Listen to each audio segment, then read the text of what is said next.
Question কি বলেছে, প্রমাণ করো যে integration a to b f of x dx equal to integration a to b f of a plus b minus x dx. That is king property, that is বা Baahubali property, যেটাই বলে সেটাই আমাদের প্রুভ করতে দিয়েছে। তাহলে এটা প্রুভ করতে হবে। তাহলে আরএইচএস থেকে যদি স্টার্ট করি, আরএইচএস কী দেওয়া আছে, আরএইচএস আছে integration a to b f of a plus b minus x dx. তাহলে এই ইন্টিগ্রালটার জন্য প্রুভ করার জন্য আমি যদি পুট করে নিই a plus b minus x equal to z. তাহলে এখানে এ আর বি তো কনস্ট্যান্ট টার্ম, ডিফারেন্সিয়াল করে দিলে তাহলে এটা জিরো এটা জিরো, এটা বলতে minus dx equal to dz, that is dx equal to minus dz.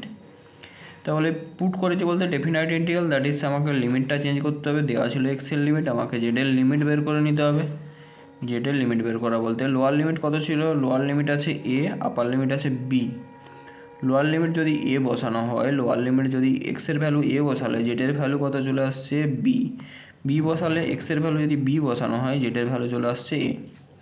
তাহলে ইন্টিগ্রেশনটা আমার ট্রান্সফার হয়ে যাচ্ছে মাইনাস একটা ডিএক্সের ভ্যালু মাইনাস ডিজেড, মাইনাসটা constant term, integration b to a f of এটা জেড ডিজেড হয়ে গেছে।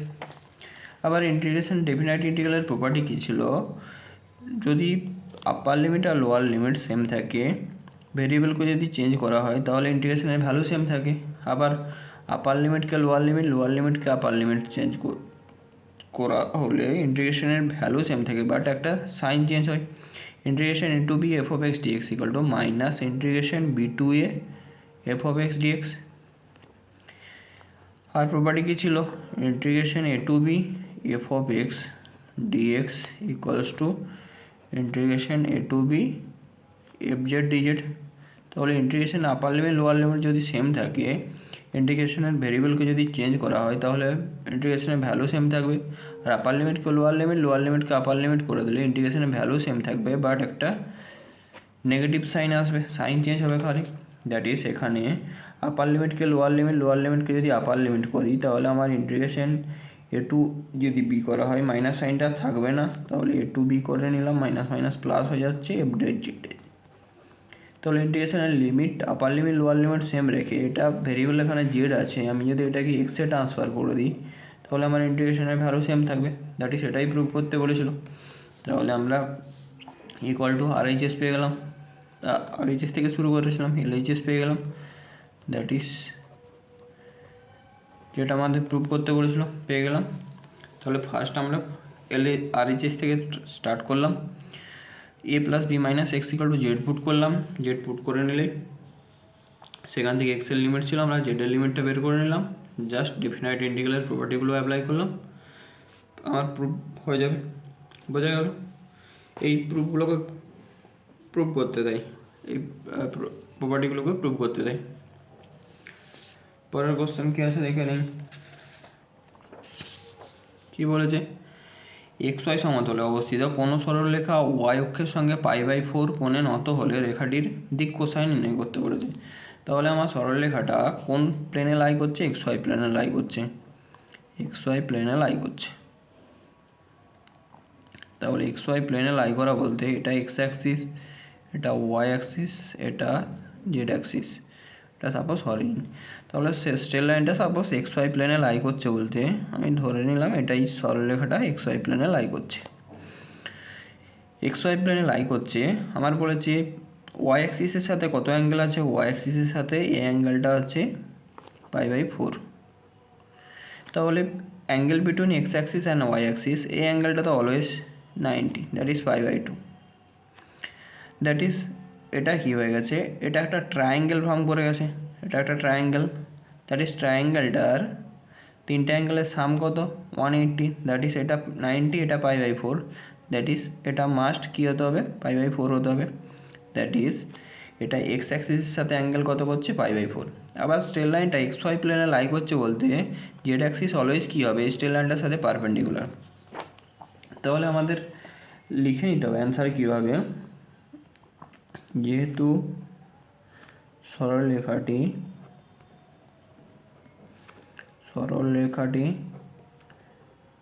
এক্স ওয়াই সমতলে সমতলে ওয়াই অক্ষের সঙ্গে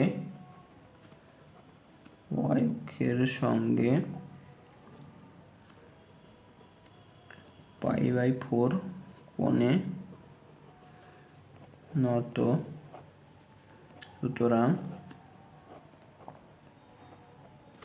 এক্স অক্ষের সঙ্গে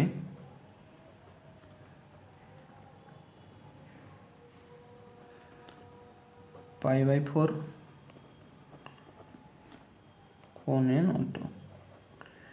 তাহলে আমরা এক্স অক্ষের সঙ্গে অ্যাঙ্গেলকে অলওয়েজ কী দিয়ে ডিনোট করি? এক্স অক্ষের সঙ্গে অ্যাঙ্গেলকে আলফা দিয়ে, that is alpha equal to কত পেয়ে গেলাম? বিটা। ওয়াই অক্ষের সঙ্গে অ্যাঙ্গেলকে কত দিয়ে ডিনোট করি? বিটা, দ্যাট ইজ বিটার ভ্যালুটা π/4। আবার স্ট্রেট লাইনটা এক্স ওয়াই প্লেনে আছে বলতে, তাহলে জেড অ্যাক্সিস অলওয়েজ স্ট্রেট লাইনটার সাথে পারপেন্ডিকুলার। তাহলে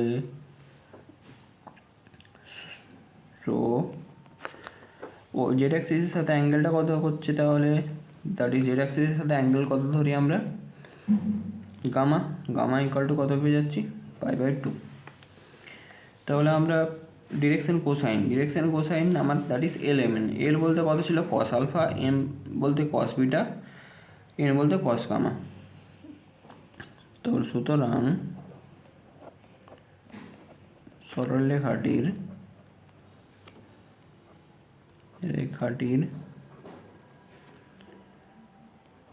দিক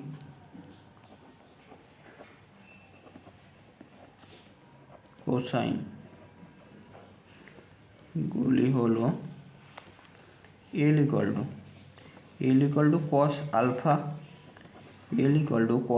বলতে আলফার ভ্যালু আছে π/4, that is l equal to cos π/4 বলতে 1/√2 এল। এম ইকুয়াল টু আমরা কি জানি? কস বিটার অ্যাঙ্গেলটা কত আছে? π/4, দ্যাট ইজ এটাও কত চলে আসবে? 1/√2। এন ইকুয়াল টু কস গামার ভ্যালু কত আছে? কস π/2, এর ভ্যালু 0। তাহলে সরলরেখাটার দিক কোসাইনগুলো আমি কত পেয়ে গেলাম? L equal to 1/√2, m equal to 1/√2, n equal to 0। তাহলে সরলরেখাটা ফার্স্ট আমার কোন প্লেনে আছে দেখে নেবো। এক্স ওয়াই প্লেনে লাই করছিল সরলরেখাটা। এক্স ওয়াই প্লেনে লাই করা মানে ওয়াই অ্যাক্সিসের সাথে আবার কত? π/4 অ্যাঙ্গেল বলেছে।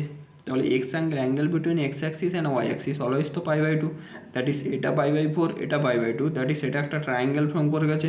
So this angle must π/4। So angle x অ্যাক্সিসের সাথে অ্যাঙ্গেলটাকে আমরা আলফা দিয়ে ডিনোট করি, ওয়াই অ্যাক্সিসের সাথে বিটা, জেড অ্যাক্সিসের সাথে gamma. That is alpha x অ্যাক্সিসের সাথে angle π/4, alpha equal to π/4, beta equal to π/4। আর জেড অ্যাক্সিসের সাথে অ্যাঙ্গেলটাকে গামা দিয়ে ডিনোট করি। এক্স ওয়াই প্লেনে লাইনটা লাই করছে বলতে অলওয়েজ জেড অ্যাক্সিসের সাথে পারপেন্ডিকুলার, দ্যাট ইজ বিটার গামার ভ্যালু π/2। তাহলে সরলরেখাটার দিক কোসাইন আমরা কি জানি? L equal to cos alpha, m equal to cos beta, n equal to cos gamma. Just alpha beta গামার value বসিয়ে দিলাম, সরলরেখাটার দিক কোসাইন পেয়ে গেলাম। নেক্সট প্রবলেম কি আছে? কি বলেছে? X Y Sai that x² + y² / b² = 1 x/a + y/b অঞ্চলের ক্ষেত্রফল নির্ণয় করতে বলেছে। তাহলে ইনইকুয়ালিটি ফর্মুলাটা দেওয়া আছে, আমার এরিয়াটা আগে ফাইন্ড করে নিতে হবে ফিগার ড্র করে, দেন আমার এরিয়ার ভ্যালুটা বের করতে হবে। তাহলে এগুলো তো ইনইকুয়ালিটি ফর্মুলাটা দেওয়া আছে। তাহলে আগে লিখে নিই, প্রদত্ত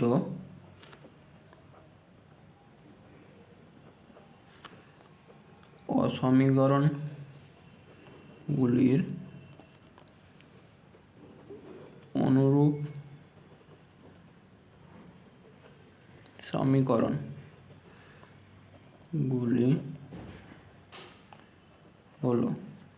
তাহলে ইনইকুয়ালিটি এটাকে যদি ইকুয়ালিটি ফর্ম্যাটে লিখে নিই, x² / a² + y² / b² = 1। আর এটাকে ইকুয়ালিটি ফর্ম্যাটে লিখে দিলে x/a + y/b = 1। That is this is the equation of ellipse আর this is the equation of straight line in intercept form. তাহলে ফিগার ড্র করে নিলে, ফিগার প্রথমে যদি ড্র করে নিই আমরা, তাহলে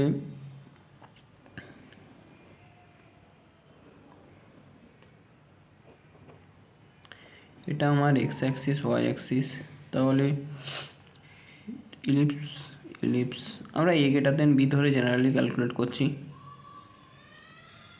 major axis along x axis y axis এটা origin, that is major axis along x axis বলতে ভার্টেক্সের কোঅর্ডিনেটগুলো কত আসবে, এটা a, 0, এটা -a, 0, এটা আসবে 0, b, আর মাইনর অ্যাক্সিস এন্ড পয়েন্টগুলো 0, -b। তাহলে এই স্ট্রেট লাইনটা x/a plus that is x অ্যাক্সিসকে কাট করছে a, 0 পয়েন্টে, y অ্যাক্সিসকে কাট করছে 0, b পয়েন্টে। দ্যাট ইজ আমার a, 0 পয়েন্ট বলতে এটা, 0, b পয়েন্ট বলতে এটা। তাহলে এই দুটো পয়েন্টকে জয়েন করে দিলেই যে লাইনটা বলেছে সেই লাইনটার ইকুয়েশনটা যেটা বলেছে সেই লাইনটার ইকুয়েশন হচ্ছে এটা। তাহলে এরপর কোন রিজিয়নটা বের করতে বলেছে আমার ইনইকুয়ালিটি থেকে চেক করতে হবে। তাহলে বলা আছে আমার x² + y² + b² > 1। তাহলে এই ইনইকুয়ালিটিকে আমি অরিজিন দিয়ে স্যাটিসফাই করাবো। দ্যাট ইজ x এর ভ্যালু 0, y এর ভ্যালু 0, x এর ভ্যালু 0, y এর ভ্যালু 0 বসালে এই সাইডটা 0, 0 > 1। দ্যাট ইজ ইনইকুয়ালিটি স্যাটিসফাই করছে। দ্যাট ইজ প্যারাবোলার কী হবে, টুয়ার্ডস অরিজিন, দ্যাট ইজ প্যারাবোলার ভেতরের দিকে। স্ট্রেট লাইন কি আছে x/a + y/b 1 > দ্যাট ইজ এখানে অরিজিন দিয়ে স্যাটিসফাই করালে x এর ভ্যালু 0, y এর value 0, that is 1 > 0। That is satisfy করছে না অরিজিন স্যাটিসফাই করছে না বলতে স্ট্রেট লাইন থেকে আউটসার অরিজিন। দ্যাট ইজ আমার কমন পোর্শন। কোন পোর্শনটা হচ্ছে, তাহলে আমার এই পোর্শনটা হচ্ছে, এই পোর্শনটাই এটি আমাকে ফাইন্ড করতে হবে। তাহলে ফিগার থেকে আমরা কি দেখতে পাচ্ছি, এটা তো অরিজিন ও আছে, এটাকে সাপোজ ডিনোট করলাম a, কার পোর্শনটাকে b দিলাম, এটাকে c দিলাম। তাহলে ওই পোর্শনটার এরিয়া বের করতে গেলে ফার্স্ট আমার কী করতে হবে, ফার্স্ট পুরোটার এরিয়া ও এ বি সি ও, এই পুরোটা যদি এরিয়া বের করি তাহলে প্রথমে পুরোটা পেলাম, তার থেকে লোয়ারটা that is O A C O, লোয়ারটা বাদ দিলে আমি মিডিল পোর্শনটা এ বি সি এ পেয়ে যাবো। তাহলে এক একটা স্টেপ বাই স্টেপ যদি ক্যালকুলেট করে নিই, তাহলে ফার্স্ট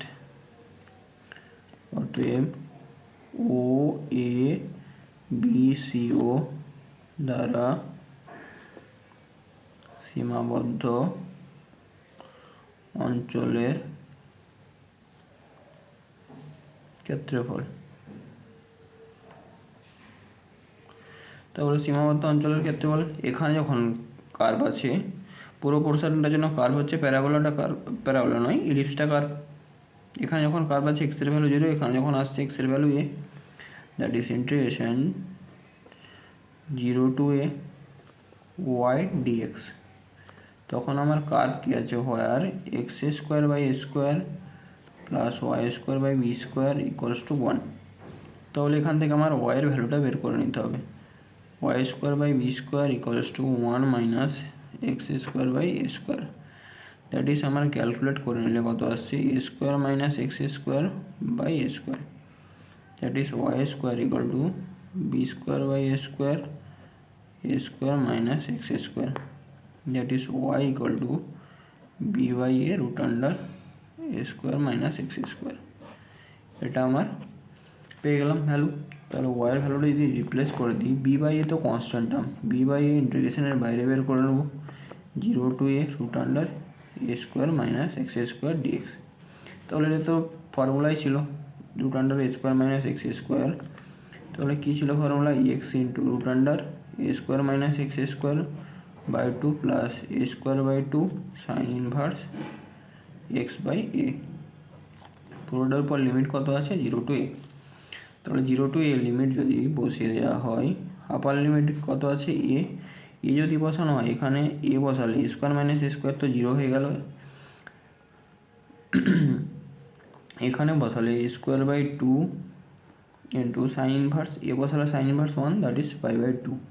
এটা তো পেলাম আপার লিমিট মাইনাস লোয়ার লিমিট 0 বসালে এই টার্মটা 0, সাইন ইনভার্স 0 বলতে 0, আলটিমেটলি -0। তাহলে আলটিমেটলি আমার কত চলে আসছে, সিম্পলিফাই করে দিলে π/4 স্কোয়ার ইউনিট এলো। তাহলে টোটাল এরিয়াটা আমার কত আসছে, টোটাল এরিয়াটা চলে আসছে, টোটালটা পেলাম কত, π/4। তাহলে আমার লোয়ার পোর্শনটা ট্রায়াঙ্গেল ফরম্যাট আছে, কখনোই আমরা half into base into half into ট্রায়াঙ্গেলের এরিয়া বলতে half into base into height right angle triangle, but সবসময় বলা থাকবে ক্যালকুলাস ইউজ করে বা ডেফিনাইট ইন্টিগ্রাল। তাহলে এরপর আমার লোয়ার পোর্শন বলতে ও এ সি ও পোর্শনটা এরিয়া বের করতে হবে। তখন কার্ভ হচ্ছে আমার কোনটা, তখন কার্ভটা হচ্ছে আমার স্ট্রেট লাইনটা। অতএব ও এ সি ও দ্বারা সীমাবদ্ধ অঞ্চলের ক্ষেত্রফল